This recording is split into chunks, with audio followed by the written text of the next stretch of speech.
conquête de la souveraineté passe avant tout par l'exploitation des ressources nationales au profit de nos populations.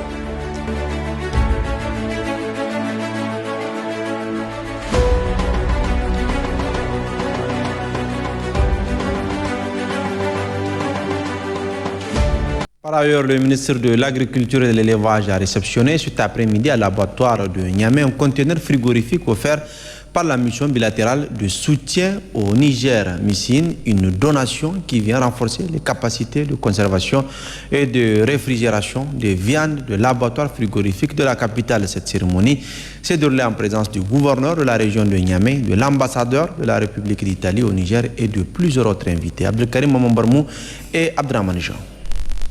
Ce conteneur réfrigérateur ISO 20 d'un coût de plus de 8 millions de francs CFA avec une capacité nominale de 3 tonnes est un fruit de la coopération civilo-militaire de la mission bilatérale de soutien au Niger. Un équipement frigorifique qui vient contribuer à l'amélioration de la sécurité sanitaire des produits et renforcer les capacités de conservation et de réfrigération des viandes de l'abattoir. Jean-Marc disait, je cite, « Il est plus facile de prendre que de donner. Il est plus noble de donner que de prendre. Le plaisir de donner dure toute une vie. » Cet équipement frigorifique, gracieusement mis à notre disposition, vient d'une part renforcer les capacités de conservation et de réfrigération des viandes de l'abattoir frigorifique de Niamey, contribuer à l'amélioration de la sécurité sanitaire des produits qui en sont issus et d'autre part traduire ainsi l'excellente coopération entre la République du Niger et la République d'Italie. Nous sommes en train de remettre un conteneur réfrigérateur ISO 20 pour un coût total de 8 millions et 200 francs CFA, doté des capacités et répondant aux standards généraux en vigueur au niveau international aussi.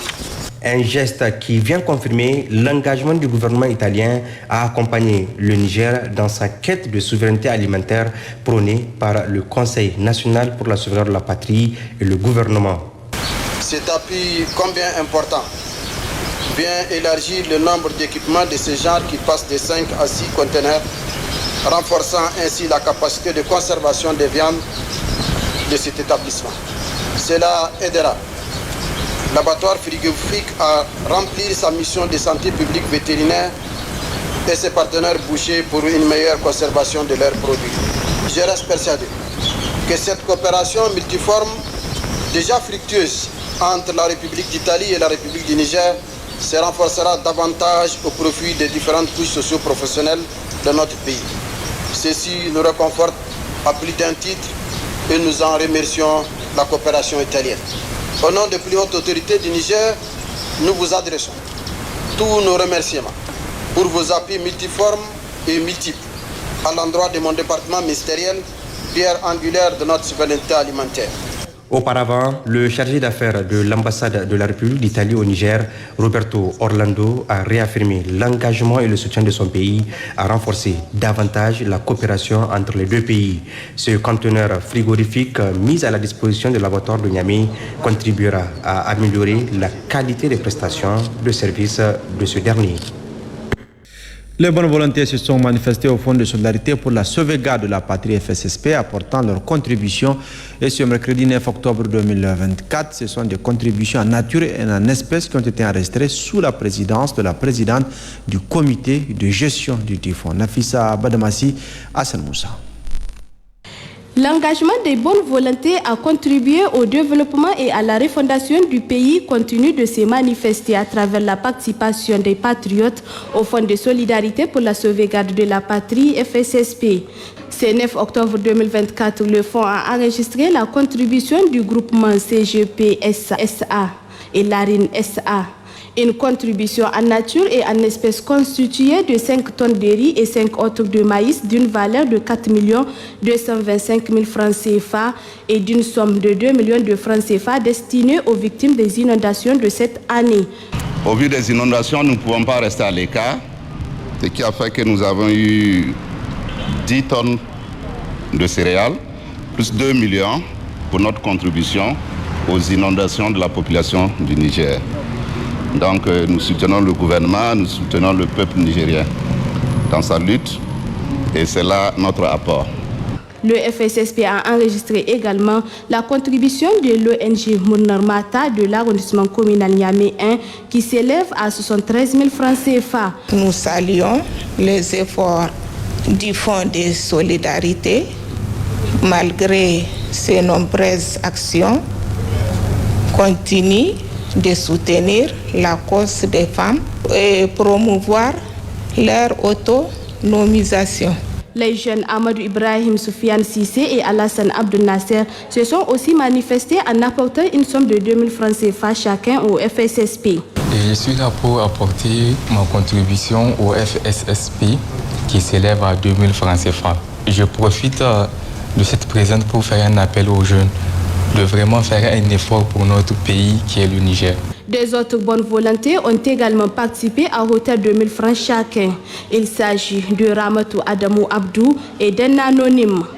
À toutes ces contributions s'ajoute celle de Abdraman Boubacar Idriss à 3 000 francs CFA et Mariama Nyandou 5 000 francs CFA, réceptionnés le lundi 7 octobre 2024 au Fonds de solidarité pour la sauvegarde de la patrie. Toutes ces mobilisations témoignent de l'engagement et la disponibilité des populations à participer à l'effort de refondation du Niger.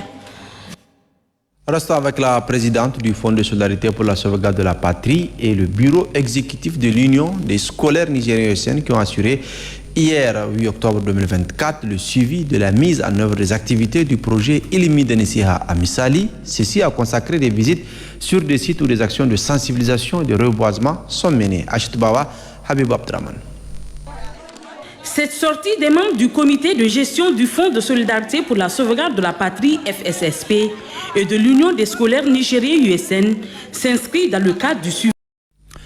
Le Niger se joint à la communauté postale internationale pour célébrer ce mercredi 9 octobre 2024 la journée mondiale de la poste placée sous le thème 150 ans d'engagement pour la communication et le développement des peuples à travers le monde.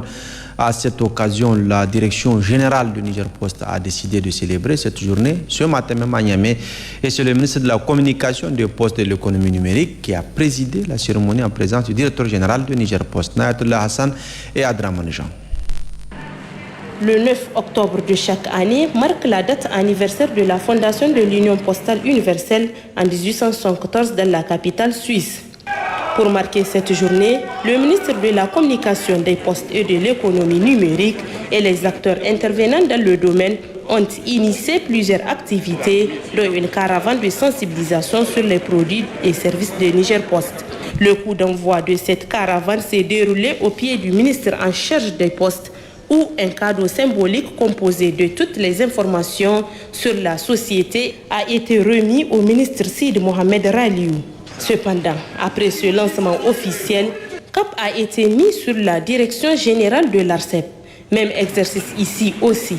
Un geste symbolique à travers des kits contenant plusieurs gadgets permettant d'avoir des connaissances sur le fonctionnement de Niger Post. De digitaliser nos services, d'aller vers de nouveaux services tels que le commerce électronique. Il y a la plateforme Kaomini qui sera bientôt inaugurée par son Excellence Monsieur le Ministre. Il y a aussi d'autres services, les services financiers, vraiment la transformation numérique de manière générale. Donc c'est vraiment l'occasion de remercier Monsieur le Ministre pour cet accompagnement. En marge de cette célébration de la journée mondiale, les agents de Niger Post de visite au niveau des ministères et sur les différents carrefours de la ville de Niamey. Il s'agit du cabinet du ministre du Commerce et de l'Industrie où la délégation a rencontré le ministre qui a reçu le geste symbolique venant des agents de Niger Post. Et le ministre qui n'a pas manqué d'exprimer toute sa gratitude et son encouragement au profit de ses agents. Le ministre a réaffirmé son engagement à accompagner Niger Post pour le développement des services postaux au Niger. La visite a continué au niveau du ministère de l'Artisanat et du Tourisme où la délégation a été reçue par le secrétaire général du dit ministère qui a également félicité les efforts des agents de Niger Post. Je constate que vous avez une équipe très jeune. C'est un peu paradoxal parce que nous qui avons connu la Poste, vous ne connaissez pas encore le plaisir qu'on vient de vous annoncer qu'à la poste, vous avez un courrier qui est arrivé. Et ça, c'était une attente très plaisante à l'époque. Aujourd'hui, c'est vrai que ça a diminué, mais il y a beaucoup de choses qui ne peuvent se faire que par la poste, l'envoi des colis et autres. En tout cas, nous vous souhaitons plein succès et vous avez tous nos encouragements. Merci. La visite s'est poursuivie au niveau des carrefours de la ville de Niamey, où ces braves agents de Niger Post montrent leur loyauté envers ses fidèles clientèles en renforçant leur rôle dans la communication et le développement économique et social du pays. Le Niger, à l'instar des autres pays membres de l'initiative Vision 2020, droit à la vue, célèbre également demain, 10 octobre 2024, la journée mondiale de la vue, une journée internationale de sensibilisation célébrée chaque deuxième jeudi du mois d'octobre afin d'attirer l'attention sur le problème mondial de la santé oculaire. À cette occasion, le ministre de la Santé publique, de la Population et des Affaires sociales a livré un message. Retrouvons Rachida Sendiori et Ousmane Konati. La journée du droit à la vue est célébrée pour sensibiliser et attirer l'attention de la population sur le problème mondial de la santé oculaire. À travers le thème de l'édition 2024, Donner ensemble, voir pour toujours, les acteurs entendent sensibiliser davantage sur la nécessité de la prise en charge des erreurs de réfraction qui constituent l'un des motifs de consultation ophtalmologique les plus fréquents.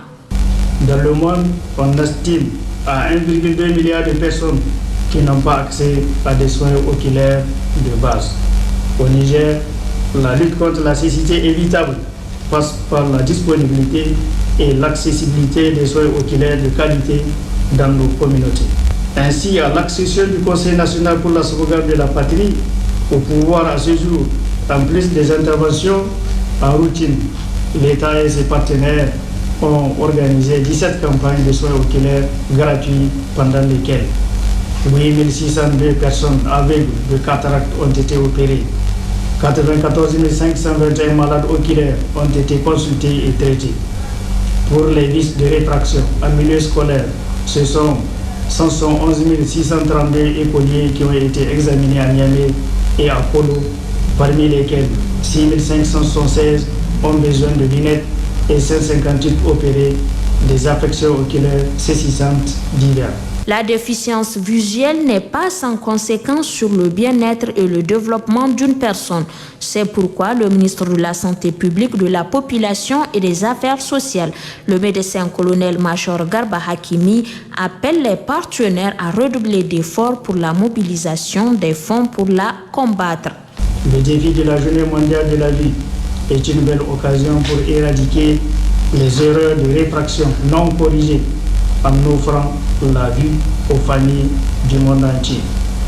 Les ressources qui seront mobilisées dans ce sens aideront à donner accès aux soins oculaires aux mères et aux pères, aux fils et aux filles, aux sœurs et aux frères, aux grands-parents et bien plus encore. Cela n'est possible qu'avec votre soutien.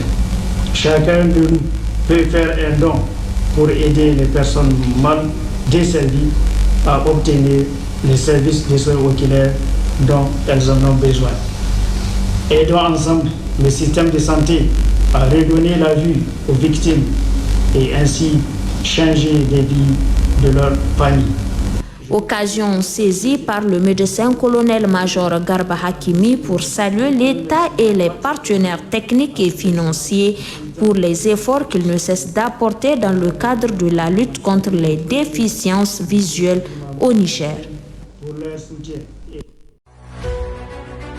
conquête de la souveraineté passe avant tout par l'exploitation des ressources nationales au profit de nos populations.